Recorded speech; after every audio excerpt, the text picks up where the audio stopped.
იცოდით, რომ 1453 წელს კონსტანტინოპოლის დაცემას ევროპისთვის მნიშვნელოვანი შედეგები მოყვა.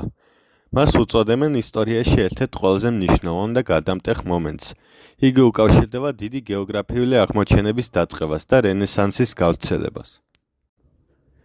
როდესაც ოსმალეთის იმპერიამ ქალაქი დაიპყრო, მან კონტროლი მოიპოვა ევროპასა და აზიას შორის არსებულ უმნიშვნელოვანეს კორიდორზე, მათ შორის ბოსფორის სრუტემდე გზა სრულად გადაკეტილი აღმოჩნდა.